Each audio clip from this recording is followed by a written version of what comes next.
Thinking about empathy from a leadership role, I guess in my experience, I'll start there. Most people don't live life, or I'm sorry, most people do live life, I'll say it that way. Reacting, even though it's not intentional, and it's much of the time it's not conscious.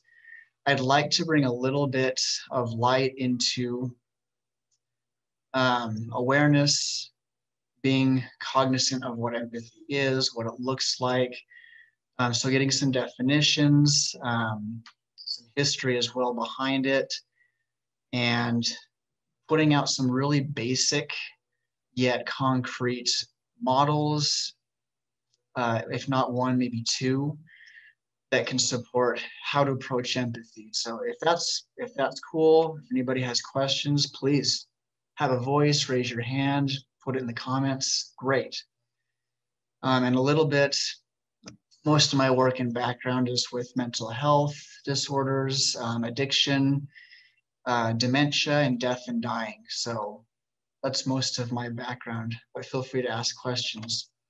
So to start off, click for me. There we go. A little bit of history about empathy.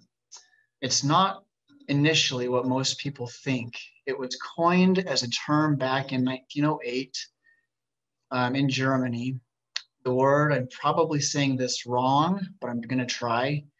Einfühlung literally translates over to in feeling. And with that, I'm going to jump back a second actually and look at my note. So there's, of course, a lot of talk about empathy and how to cultivate it. It was translated at a time when a lot of psychologists were setting up labs and training programs to establish the new science of psychology. So it's pretty young. The word empathy, there's that German translation. First in 1908, it actually, early on, was not about understanding another person at all. It was a lot more about perception and sensation. And I'll quote here briefly, let's see. The early empathy was about projecting one's own imagined feelings and movements into objects. Empathy explained how a viewer perceived a mountain or architectural column as if it were rising, because the viewer transferred his or her own feelings of stretching upwards into the mountain or column. So really aesthetic kind of a definition in view. As research started to happen, then specifically experiments focused on aesthetic empathy is what it was called, finding or trying to find how subjects perceived lines, sharp angles, and they learned that they were perceived as really angry, furious, even sort of shapes, whereas lines moving upward were more identified as expressing force and uplifting feelings. Point with all that so far being, if original empathy had an aesthetic meaning over time, the aesthetics as a way of just putting oneself into objects. I hope I'm saying this understandably. I'm a bit nervous, I admit it, because it's a huge topic. And putting oneself into a mountain, into a bird or something like that, that people could conceptualize and, oh, okay, that kind of makes sense. That was the big point. From there, it grew into, through research, projecting and understanding of other people, what they're feeling, what they're thinking, things like that. And we'll get into that more here. So as empathy came to denote, over time, it was the ability to grasp another's thoughts and feelings. So the idea that empathy was aesthetic, a projection aesthetically of one's feelings into objects, that was left aside pretty quickly, especially about World War II times, when people tried to start measuring, engaging empathy more formally. Any questions so far? I admit, I feel like I stumbled a little bit through that. Any questions? Okay. The empathy redefined after all that much came out to this quote: empathy meant that one could make correct predictions about another person's preferences without contaminating those predictions with one's own ideas. For me, the first thing that jumps out in reading that is the theme of judgment, and we'll get to that here in just a bit. But that's the official and official definition of empathy. So getting more into it then here with definitions. Loading. Got a little graphic, I think, if this will come up here. There we go. So I got this from a Psychology Today article a while back. And I like it because it gives a really good visual, I think, of the engagement scale when people try to connect with other people. And connection is a huge concept with empathy that we're going to come back to quite a bit. In context, in brief, in my experience, most people have a pretty good idea, they think, of what sympathy, empathy are, the two there in the middle. And in my experience, a lot of the time we innocently confuse empathy as actually sympathy. And they're two completely different ideas. Maybe a brief example, actually. If somebody's sympathetic, then I care about somebody else's suffering. Maybe an example that I've heard many use before. If somebody's living, let's say, homeless, and people walk by and say, oh man, that's too bad. I'm so sorry to see that you're homeless. And then they look at their friend immediately thereafter and say, how do we go get that sandwich we were talking about? That's sympathy. Verbally, I show that I'm caring, but there's no actions attached to it. That's the difference. Empathy is with action. It seeks more education to understand. And sympathy, it recognizes there's some suffering or some need going on, but that's about it. It doesn't take the next step. On the continuum here, I think it's worthwhile, and I'll note this quick. Pity and compassion with sympathy and empathy in between. If we keep going on that continuum, most people seek empathy. That's what we want. Being validated, we're worthwhile. Sympathy approaches that, but it doesn't quite do the job. Compassion is maybe I'm taking somebody who I met in the street and it looked like they were without a home, to build on the same example, and I bought them lunch. And while I did that, I learned more about what led them to that situation. That would be empathy and compassion. They build on each other. If we go off the chart a little bit, just for context quick here, a lot of healthcare providers get into this area. If I go beyond compassion without a break, that is, I try to be compassionate without taking care of myself, that's where we get into things like compassion fatigue, secondary trauma, stuff like that. Meaning, with all of this, while it's a huge, big thing, good practice to intentionally learn and practice empathy, it also comes with self-care. If that's not happening, that can lead to different types of trauma and health symptoms, issues that relate to that, which is a huge, big deal. So that's the thought so far. I want to build on that. So empathy versus sympathy. We take a look. Intention versus action. I'll pull up the next bullet point here too. And destination versus process. I feel that in my experience and from what research I've read, most people mean well. We do things based on that good intention, and typically, hopefully, that's well received. That's another way of saying sympathy. If I intend to do something and I don't follow through, then I'm taking a sympathetic route towards something. In the workplace, that happens a lot, according to a lot of research as well. Learning and practicing empathy and knowing when I'm being sympathetic versus empathetic, it's always going to be a process rather than a destination. So something I've noticed I wanted to share that comes up a lot of the time in therapy and all kinds of different settings is, in Western culture, it seems like a lot of people are socialized towards pursuing life, connecting with other people as more of a destination. I've made a friendship, I have arrived. I've been hired, I have arrived at this destination. Aesthetically, maybe, I don't know, ironically, contradictorily, with the original definition of empathy, that makes sense. The problem is it doesn't fit the here and now version of what empathy actually means. And we'll get to that in just a sec here in more depth. If I'm going to pursue empathy, there is no such thing as arriving. It is always, always, always going to be a process, period. End of discussion.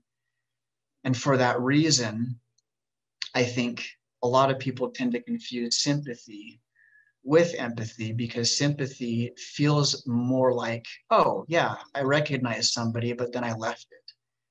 That's a huge disconnect, and I don't have any references offhand right now, but I do know, and I can say that from what research I've read, and I can find sources on this if that's wanted, that has a huge price tag in capitalist countries and anywhere you look.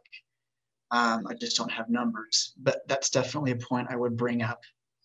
I didn't focus much on that, and I'm not on value, on dollar signs, because I'd rather get more into the psychology of these, because they're huge concepts. So any questions, any comments so far? I admit I'm kind of flying through some of this.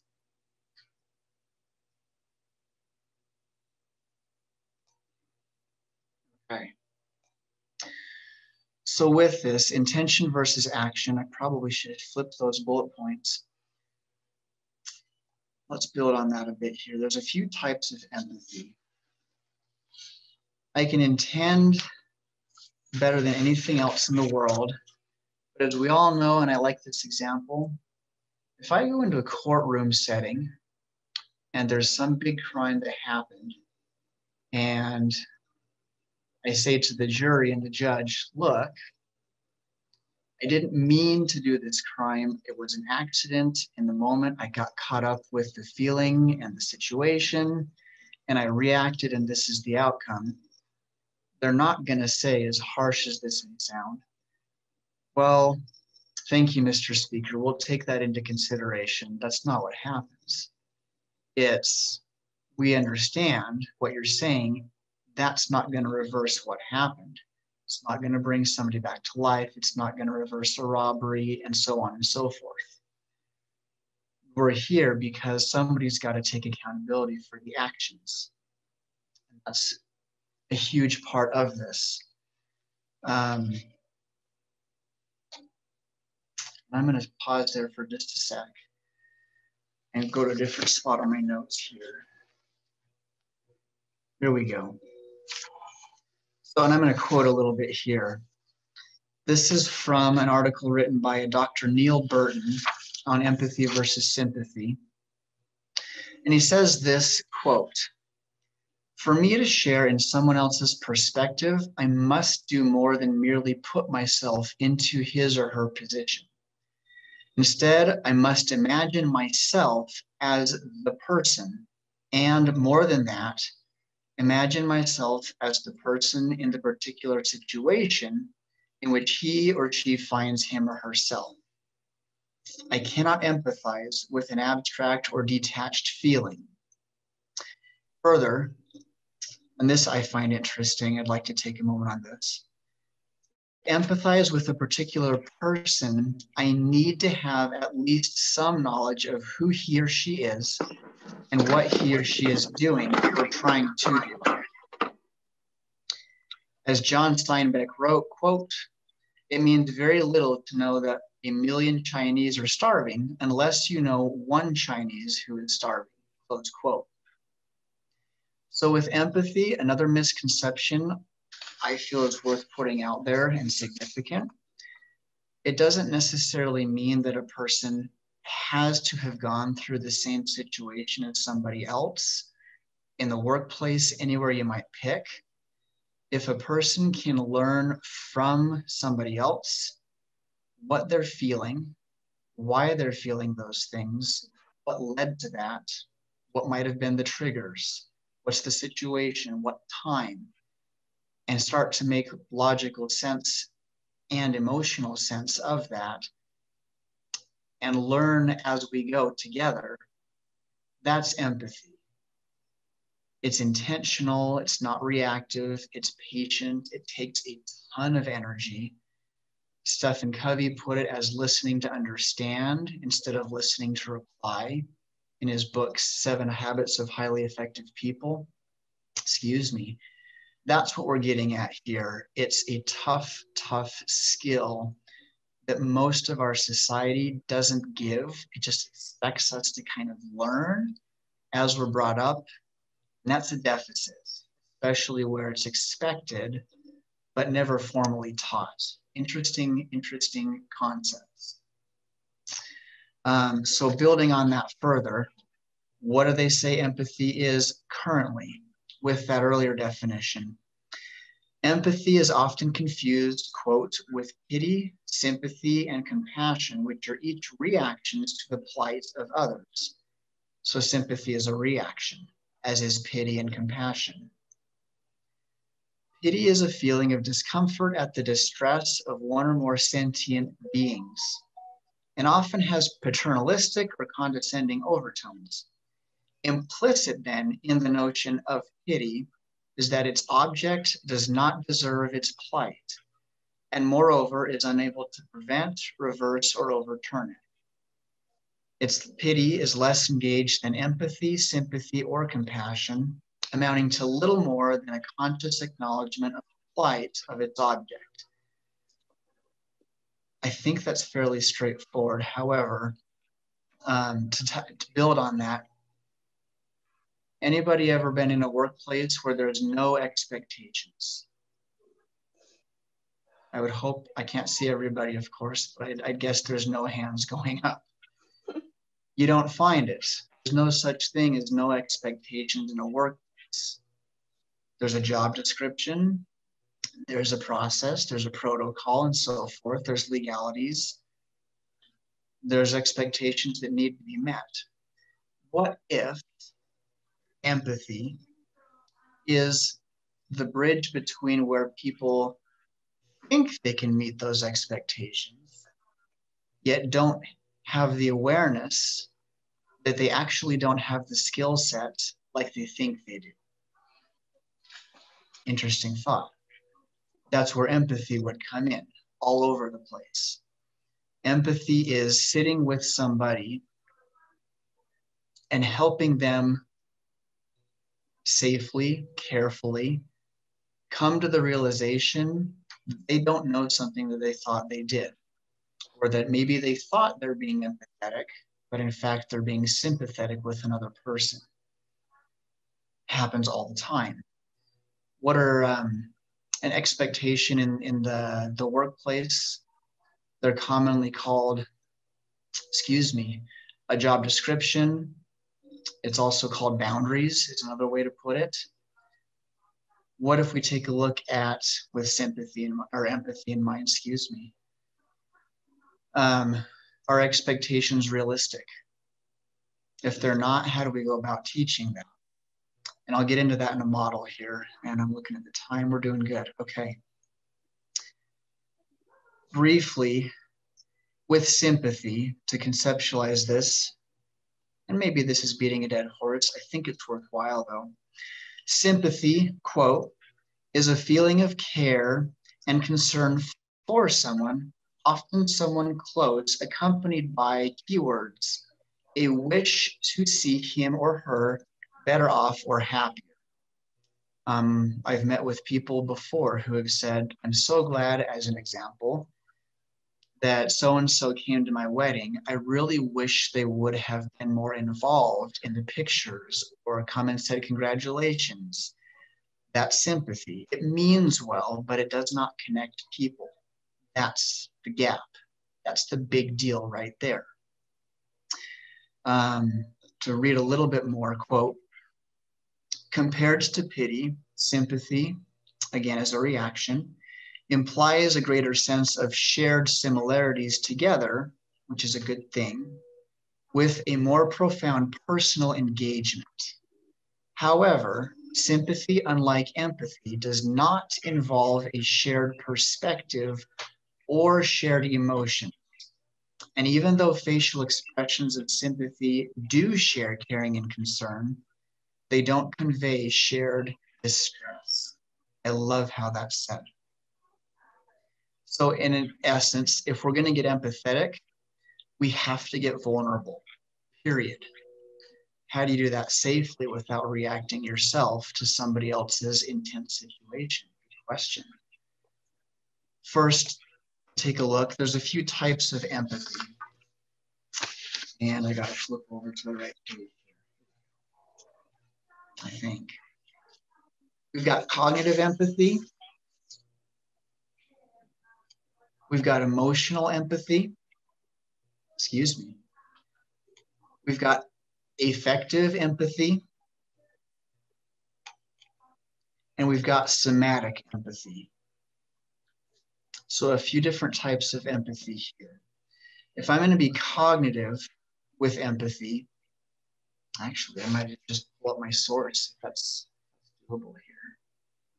Let's see. I'm going to stop the share and see if I can jump over to a web page I was looking at earlier today because it's really, really good. Yes, this is okay. Let's see if I can pull it up. Here we go.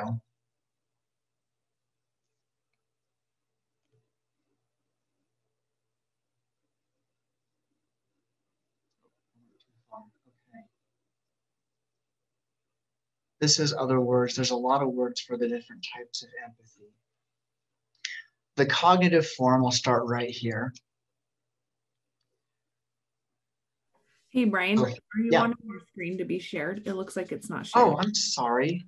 You're right. You're right. You're right. That's on me. I will own that. Is that better? Yep, that's perfect. Awesome. Okay. So this is Mark Davis. Here's the website, the article we're looking at. We look at cognitive empathy. This is perspective taking, often kind of confused with sympathy. So let's take a look here briefly. This is being able to see things from someone else's point of view. Oftentimes that means I've been there, I've done that kind of a thing, but that doesn't necessarily have to be the case. We can put ourselves in others' shoes without having actually been there. How? By seeking education. Asking people, for example, step 1, 3 steps I'll put out there. Wow, that sounds really hard. I just validated somebody to make some connections start to form. Step 2, I understand that you just lost a loved one. I'm reflecting on the facts they just said. This is listening to understand. Step 3, this is the difference between sympathy and empathy. I seek education. Tell me more about what it's like to lose somebody that close to you. I've never had that experience. Could you teach me, please? That's the difference right there. That's a huge deal. It says here, it is important to better understand education, where someone's coming from, but it's not what we typically think of. And this is why I think we talk about empathy, connecting with others. It's synonymous with educating oneself about somebody else. That's it. It's not a huge rocket science concept, but that's what's going on. So that's perspective taking, that's cognitive empathy. If we scroll down a bit more, second type of empathy, one represented, as he mentions in Bill Clinton's comments from his I Feel Your Pain speech years back, excuse me. Personal distress, we'll tie this in here. This is literally feeling another person's emotions. So emotional empathy. And we could keep reading that, the quote, when you're watching a scary movie and you start to empathize with the hero and you feel afraid. That's personal distress in action. Why do we watch movies? Why do we watch chick flicks? Why do we socialize with people and want to know, hey, Joe or Sally, how was your weekend after we get back to work? We want to connect with people. That's the point. How we go about connecting, that's empathy versus sympathy versus pity versus compassion. To put it, I guess, in that brief context, that short, concise context. Here's where it gets emotionally draining. If you're actually feeling the other person's emotion through a process called emotional contagion, you are seeking actively to learn what they felt about something, whether or not it makes sense to me. I'm not judging the person. If I do have thoughts and feelings, I can acknowledge them, but I'm not voicing them because it's my turn to be the listener. That's emotional empathy here. So the third type of empathy, and then we'll get into things a bit more heavy here. Third type, there it is. Third type of empathy, empathic concern. Going back to the slideshow just quick. That's what we would call, if I'm not mistaken, the affective and sometimes somatic type. Meaning, it's the ability to recognize another's emotional state, feel in tune with that state, and if it's distressful, show and feel the appropriate concern. That's more of a response than it is, hey, teach me more about this, but it doesn't disconnect from learning about the person. Everybody's a master in this now, right? Okay, well, sounds good. Yes, that's sarcastic. So going back to the slideshow here. Pull that up. We've got sympathy, empathy, types of empathy in brief. Moving forward here a bit.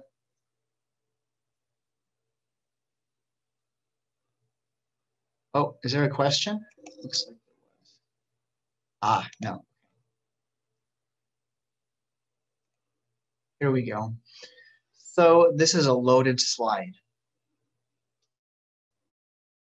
This is one of the models I'd like to put out there on how to practice connection, how to apply empathy truly without necessarily overcomplicating it. I think simplicity is worth its weight in gold. So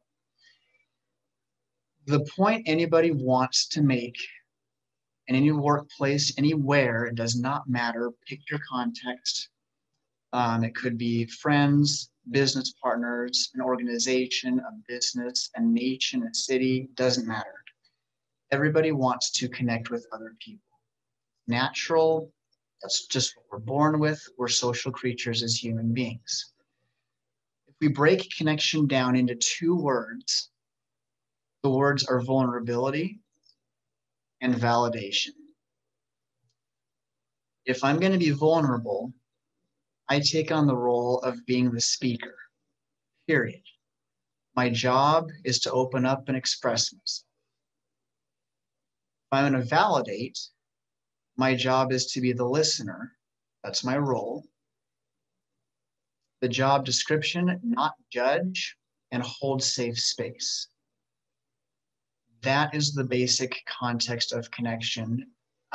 There absolutely must be a speaker and there absolutely has to be a listener. Most of us are very good at establishing those two. Most of us are not so great, myself included, at maintaining those two roles. If connection is to happen, both roles absolutely must be established and maintained. Problem is, here's empathy.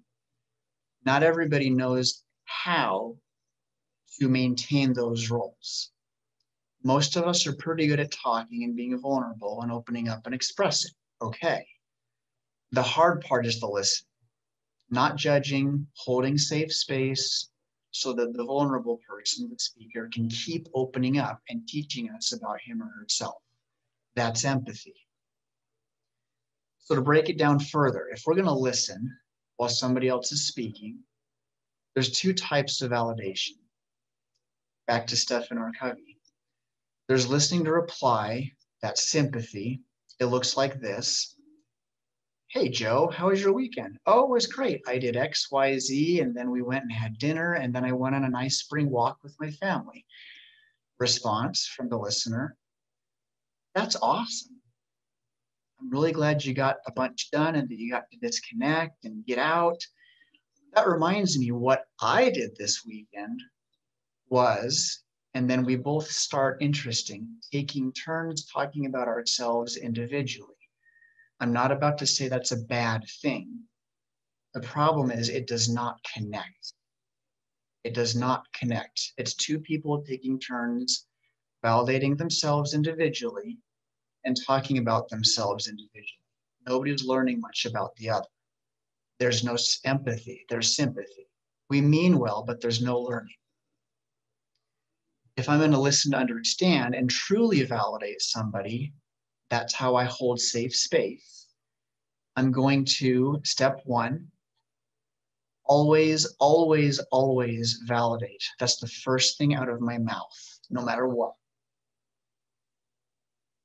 Unless, of course, it's not appropriate to say something because people are in tears. Sure, there's always exceptions, but typically, always validate. What does that look like? Somebody just said something and, oh, that's awesome. That's so cool. Maybe it's something a little different. Oh, I don't know what to say. Thank you for telling me. That's a validation. It doesn't have to be anything big. It's just, I hear you. Step two, reflect on or restate the facts. That's cool that you had a good weekend. You got out, you got to disconnect. That's where sympathy ends. If I'm going to seek education, tell me more about where you went on that nature walk. Tell me why help me understand how come it's been so hard to get to work on time. How come it's been so hard to fill the role at work? Tell me what you know. Teach me, please. That's the point. And then I sit there and listen. Maybe I have a notepad where I can write down my own thoughts and my own discomfort, because that's important, that's self-care. But I'm holding that safe space for somebody else to be human without judgment. That's what we're getting at here. And it's an incredibly subtle thing, but it's a big deal. So 3 rules I like to put out there that support this quite a bit. The first one I've got there, I statements. Anytime people try to connect, here's the concept. It's very difficult to take ownership of one's own feelings. It's much easier to displace them onto somebody else or something else. We call that blame. It's a great defense mechanism. If I use I statements, I felt, I did, I didn't mean to, yet I still did, as some common examples, unconsciously, I am taking ownership of my feelings rather than projecting them onto somebody else. That's a huge deal. Why? If I cut my arm, to give an example, and it's an accident, medically we know, number 1, you got to recognize the wound. Number 2, after you realize you're hurt, you sterilize and clean out the cut so it doesn't get infected. Maybe it's common sense, sure. Step 3, you stitch it or you get it bandaged so that it's protected from the elements and further infection. Okay. Emotionally, it's the same exact thing. Just looks different. If I do not take ownership of my own actions, thoughts, and feelings, and I project them onto somebody or something else, then I refuse unconsciously, innocently oftentimes, to heal from my own stuff. It would be the equivalent of saying, hey, Bob, would you please go physically heal this wound for me and come back and tell me when you're done? Because I'll know that it's done healing. It won't be bleeding anymore. Well, that's ridiculous. It's physically impossible. But emotionally speaking, that's what we do all the time. That sympathy, if not pity, because nobody takes ownership of their feelings and learns from them. That's a big deal. So I statements unconsciously help people take ownership and start to make sense of what they're feeling or somebody else is feeling. That's the point of connecting. The 3-second rule, that is every single time the speaker stops speaking, I keep my mouth closed. I don't say a word for at least 3 seconds. Why?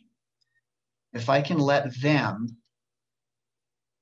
make sure they're done talking, then I'm honoring and respecting their feelings and I maintain safe space.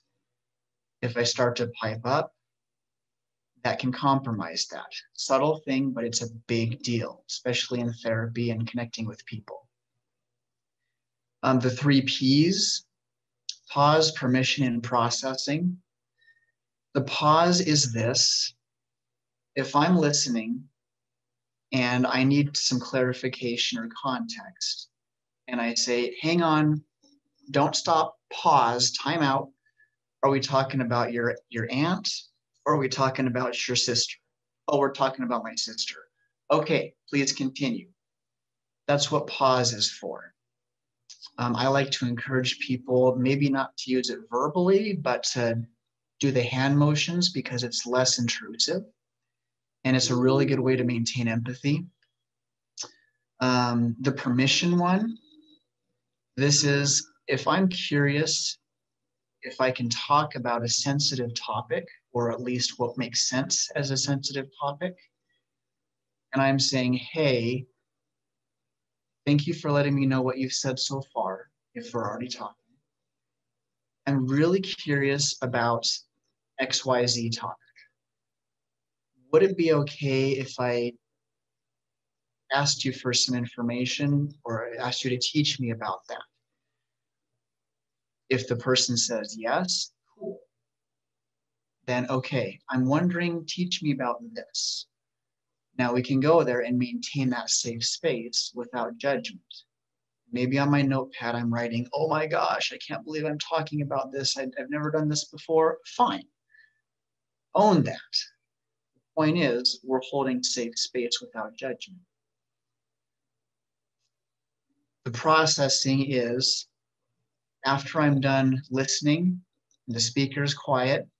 If I need more than 3 seconds to kind of swallow what was just said and respond to it with those 3 steps, then I might say, hang on, I heard what you said. I'm processing. Give me just a minute here. Again, that maintains the safe space for connection, and we continue to learn about the feelings that the person just put out there, or the reasons why they're struggling at work or with their job description or a billion other things. So there's that as the basic model. I have yet to see not work for anybody. I guess the extremes I'd put out there are these. If we have vulnerability, speakers who want to open up and express things, but nobody is willing or knows how to be a listener, then typically that results in chaos. There's no safe space and people are just getting stuff out. That's what wars look like. That's how wars have started in the past. If there's nobody who can hold safe space and be a listener, then chaos breaks out. We call that a war oftentimes. On the converse, flip it. If there's too much safe space and nobody's listening, nobody's being vulnerable, there we go. And we just have people listening, holding safe space, no judgment. It's the same outcome. It's just a different road to get there. Oftentimes we've called that a Cold War. It's too safe. Nobody's going to open up and be vulnerable. That's a conflict. So how do you overcome that? If we go back to these 3 steps down here, validate, reflect on the facts, seek education, do step 1, and maybe step 2, that's it. Cut it off there. To make it really safe, then all we're doing is validating so that people can initially start to feel like, okay, maybe I can open up and be a little bit vulnerable. That's where empathy starts. So that's a start. I've got a few other links, that's a model, excuse me. I'm tongue-tied today. There's a few other things here we could go over. I'm looking at the time as well. Anybody have thoughts or questions with that much so far? Yeah, so we actually had one question come in and he kind of elaborates on it too. So he said, how productive is the use of empathy at the workplace? I manage both American and Japanese companies. Japanese can't even comprehend empathy at the workplace. Quality and production are the bottom lines and it works. Whenever I mention to the Japanese VP that if I tell the team member what you're asking me to tell him, it would hurt his feelings. The VP looks at me with a confused look. What do you mean by it will hurt his feelings? Okay, if I understand right, awesome question too. When culture becomes part of it, and that's absolutely common, in my experience at least, I don't know it all. If culture says that this is not a safe thing to do, then perhaps initially adhere to the culture, respect their model, their approach to things. And once respect is consistent, actually, if I go to the next slide, here we go. I'll use this to answer that too. If I can use respect, whatever it looks like to the listener, the person I'm responding to, if I can say it that way, then I'm creating safe space in which empathy can start to exist at some point. Is the goal, let's be empathetic? No, not necessarily. There's a time and place. The point is, if we can learn more about one another and use that to make informed decisions with insight into this might hurt, this might be safe, this may not be safe, this might come across poorly, that's the point. With the slide here in the middle, a colleague of mine made this in the past, obviously in the past. This is called the relationship ladder. It always starts with safety. If there is true safety or understanding, then we go down this road. This is what it looks like over here. If there is not safety, or people feel threatened somehow, like they cannot be vulnerable, oftentimes it goes down this route, which is more reactive and unhealthy as a result. Point being, if it means respecting one another to create safety, then maybe that's the best way to approach learning about somebody else and learning about their feelings their way. Culturally, that makes sense. Is it comfortable? No, not necessarily. But the point in being the listener, it's not to be comfortable. It's to learn from somebody else and take that and apply the insights I gain. Later on, I could have my own time and space set aside where I maybe kind of have my own little freak out moments and oh my gosh, that was so heavy what I learned earlier. And I can work through that on my own. That's fine. That's self-care. But the point is, with this ladder, if safety is established and maintained, keyword, then trust is formed. Trust is consistent safety. That's all it is. If trust is formed and maintained, because safety is, again, consistent over time, it's safety, but with a different, more intense level of awareness. It's improved awareness within safety. That's all trust is. And that keeps building to connection, to repair, to boundaries, to values. The ultimate hope being for most of us, if we can establish safety, trust, get to connection, repair any mishaps or mistakes, and learn about one another's boundaries and values, now we've got a meaningful relationship that leads to loyalty, which is the whole point in any company setting. We want loyal people, loyal employees, and so on. That's how you get it. So that was really wordy, I think, on my part. Does that make sense, though?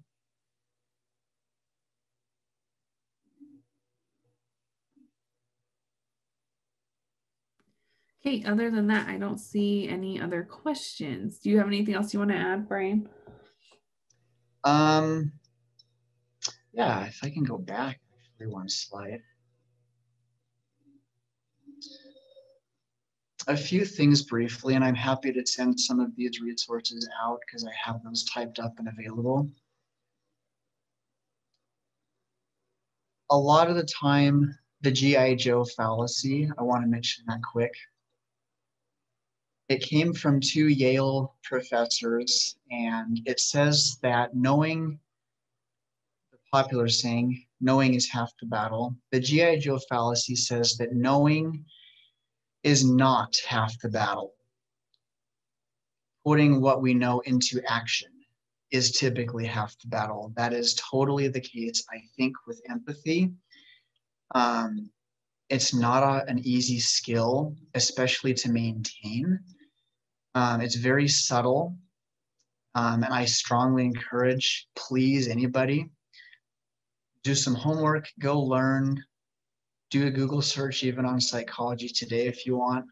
Empathy versus sympathy, because it's super subtle and it's not something that we're socialized typically to just have.